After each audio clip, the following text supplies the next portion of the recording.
Hello students, good morning everyone. So as you know that we have started a lesson Joan of Arc.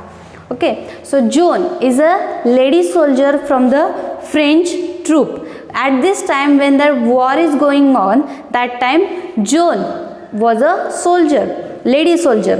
Okay, but the leader of that soldier, म्हणजे त्या जोनचे जे काही leader होते Robert and other soldiers like Stewart, they were thinking that Joan is like a mad girl. जोनला ते सर्व लोक वेडी मुलगी असं समजत होते. That we have seen and they were not supporting her. ते तिला सपोर्ट देखील करत नव्हते. इथपर्यंत आपण पाहिलेलं आहे. नाव फ्रॉम पेज नंबर 30. नाव Robert said, sorry, page number 32. Page number 32. Pauline G.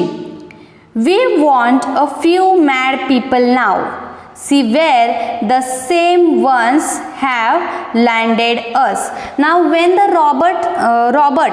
Robert said to Polly that are you gone mad? You are supporting her. Have you also gone mad like her? म्हणजे Robert जेव्हा पॉलिनजीला म्हणतो की तू सुद्धा वेडा झाला आहेस, तू सुद्धा तिच्याप्रमाणे वेडा आहेस की तिला जो सपोर्ट करतोयस. मग त्यावेळेस पॉलिनजी काय म्हणतो, we want few mad people नाव. आता आम्ही वेडे आहोत, ठीक आहे, आम्हाला अजून अशीच वेडी माणसं पाहिजे हे काम करण्यासाठी. नाव आता वाट बघूयात आपण कुठून ती वेडी माणसे आपल्या इथं लँड होत आहेत, म्हणजे आपल्यापर्यंत कुठून ती वेडी माणसं येत आहेत ते आपण बघूयात. Then Robert said, I feel like a fool still if you feel sure. आता रॉबर्ट काय म्हणतो की हे मला सगळं वेड्यासारखं वाटतंय. I am feeling like this all things are full. हे सगळं मला अगदी वेड्यासारखं वाटतंय, पण अजून सुद्धा still if you feel sure, म्हणजे तुला अजून सुद्धा खात्री आहे का की हे सगळं तुम्ही केल्यानंतर जो काही प्रिन्स आहे त्या प्रिन्सला तुम्ही जिथं अडकून बसलेला आहे तिथून तुम्ही सोडण्यात त्याला यशस्वी व्हाल असं तुम्हाला वाटत आहे का. म्हणजे प्रिन्स जो आहे डॉफिन, त्याला सोडण्यात तुम्ही यशस्वी व्हाल का.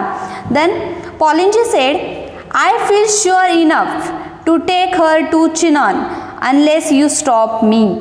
म्हणजे तुम्ही जोपर्यंत I feel sure enough to take her to Chinon unless you stop me, म्हणजे जर का तुम्ही मला थांबवलं नाहीत, तुम्ही आम्हाला अडवलं नाहीत, तर नक्कीच आम्ही चिनॉनपर्यंत पोचू आणि जो काही तिथं जे काही जाऊन आम्हाला करायचे ते आम्ही अर्थातच करू शकू.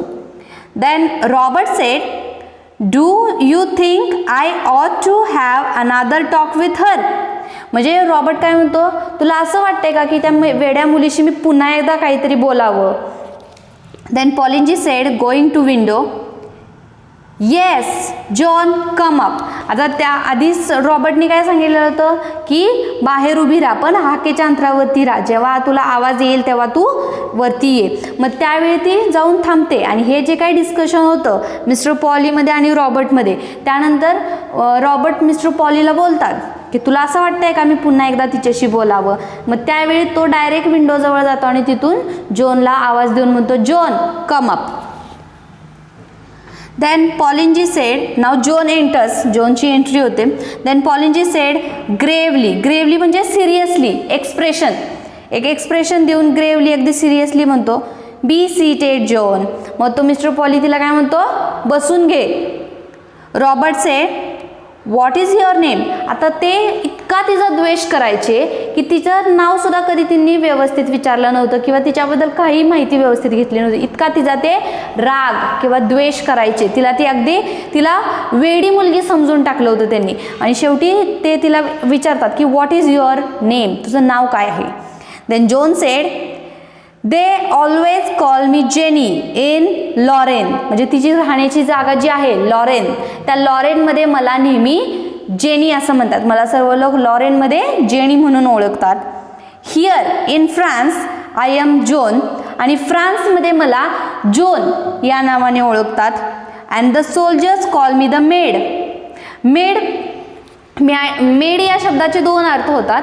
म्हणजे एक म्हणजे नोकर आणि दुसरं म्हणजे आपण त्याला कुमारिका किंवा अविवाहित मुलगी असं देखील म्हणू शकतो. मग इथं तिला जे काही लोक आहेत, सोल्जर्स जे आहेत, ते तिला मेड म्हणून ओळखतात. Then Robert said, how old are you. मग रॉबर्ट तिला विचारतो की तुझं वय काय आहे. Then John said 17. So they tell me, म्हणजे मला कुणीतरी सांगितलंय की माझं वय हे 17 वर्ष आहे. इट माइट बी 19, पण 19 सुद्धा असू शकतं. आय डोंट रिमेंबर, मला नाही आठवत आहे माझं वय काय आहे. मला कुणीतरी सांगितलंय 17 वर्ष, पण 19 सुद्धा असू शकतं. मी नक्की नाही सांगू शकत माझं वय काय आहे. Then Robert said, I suppose you think raising a sign it is as easy as chasing a cow out of a meadow. You think soldiering is anybody's job? म्हणजे आता ते काय म्हणतात, I suppose you think raising a sign. Raising a sign means what? Surrounding from all side and attack removing the force surrounding a place. म्हणजे युद्धामध्ये normally काय होतं की चारी बाजूनं आपल्याला दुश्मन काही वेळेला घेरले जातात आणि आपण मध्ये असतो. मग तिला काय बोलतात की I suppose you think raising a sign is as easy as chasing a cow out of a meadow. म्हणजे एखाद्या गाईला एखाद्या गाईला गोठ्यामधून सोडवणं हे तुला इतकं सहज वाटतंय का? म्हणजे एखाद्या गाईला गोठ्यामधून सोडवणं हे काम इतकं इझी आहे, त्या कामासारखं तुला एखाद्या बंदिस्त असणाऱ्या व्यक्तीला की ज्याच्या चारी बाजूला सैनिक आहेत अशा बंदिस्त व्यक्तीला सोडवणं हे तुला गाईला गोठ्यातून सोडवण्या इतकं सोपं वाटतंय का, असं तिला विचारतात. You think that soldiering is anybody's job. तुला काय वाटतं सैनिकी किंवा सैनिकी काम हे कुणाचं पण काम आहे का असं तुला वाटतंय का? म्हणजे तिला काय म्हणतात की गाईला जशी तू गोठ्यातून इझिली आजाद करू शकशील तसं तुला वाटतंय का की तू तिथं जाशील आणि त्या प्रिन्सला तिथून सोडवून आणू शकशील, असं तिला ते विचारतात. Then John said, I don't think it can be very difficult if God is on our side. म्हणजे ती म्हणते की मला असं काही नाही वाटत आहे की सोल्जरिंग म्हणजे खूप वेगळा जॉब आहे किंवा मी इतकं इझिली सगळं करू शकेन, असं काही मला वाटत नाही. पण जर का देव आपल्यासोबत असेल तर नक्कीच काही अवघड नाही. म्हणजे ती काय म्हणते की मी काय म्हणत नाही हे सगळं खूप सोपं आहे आणि मी लगेच करेन, पण जर का देव आपल्यासोबत असेल तर अर्थातच मी हे सगळं करू शकेन, आपण हे सगळं करू शकू, असं ती बोलते. Then Robert said grimly means expression. Grimly अगदी वेगळे एक्सप्रेशन देऊन रॉबर्ट पुन्हा म्हणतो, have you ever seen English soldier fighting. तू कधी बघितलंयस का की इंग्लिश सोल्जर जे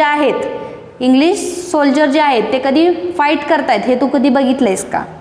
then have you ever seen them plundering means looting, plundering, burning, turning the countryside into a desert. Have you heard no tales of their prince who is the devil himself or of the English king's father? म्हणजे तू अशा काही गोष्टी ऐकल्यास का की बाबा English सैनिक कुठेतरी fight करतायत, युद्ध करतायत किंवा लूटमारी करतायत, असं तू कधी ऐकलेस का?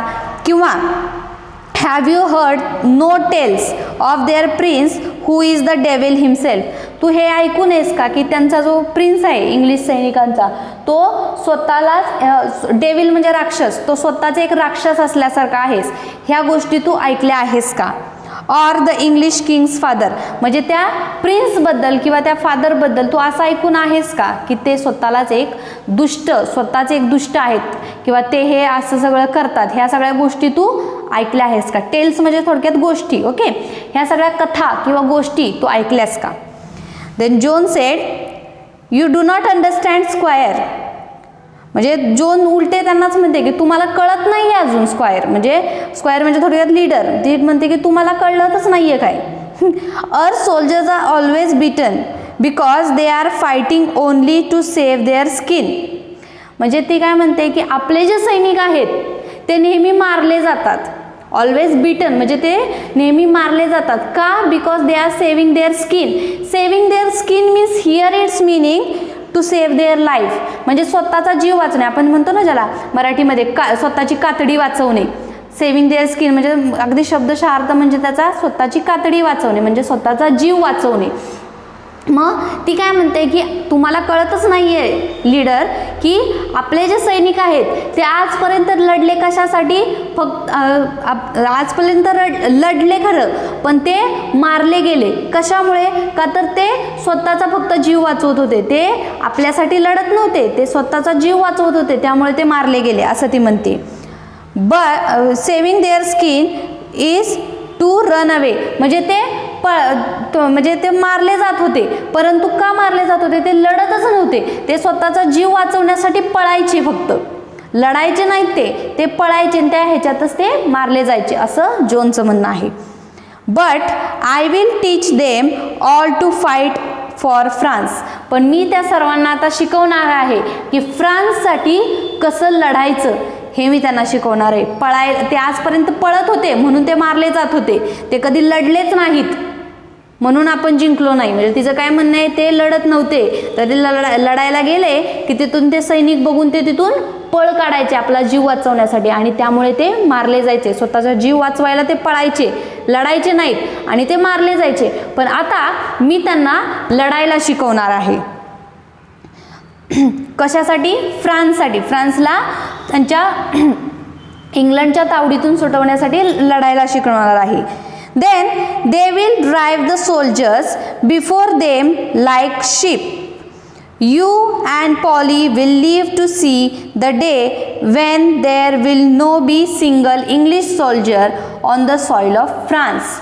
म्हणजे आणि ती शेवटी म्हणते काय की मी ह्या सर्व सैनिकांना लढायला शिकवणार, आणि लवकरच असा एक दिवस येईल की ज्यावेळी तुम्ही आणि हे मिस्टर पॉली जे आहेत ते बघू शकतील की फ्रान्सच्या मातीवरती एकही इंग्लिश सोल्जर नाही, हे तुम्ही बघू शकाल. म्हणजे तिला इतका कॉन्फिडन्स होता की मी या सर्व सैनिकांना लढायला शिकवेन, लढेन आणि जिंकेन सुद्धा, हा तिला पुढचा कॉन्फिडन्स होता. म्हणून ती काय बोलली की in few days you will see that no any English soldier is there on a France soil.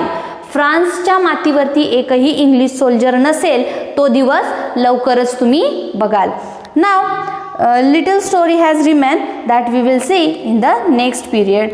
So till that time you have to read the story very carefully and as well as pick out the difficult words and write its meaning with English and Marathi. If you don't have the dictionary, find the meanings from the Google also. Thank you.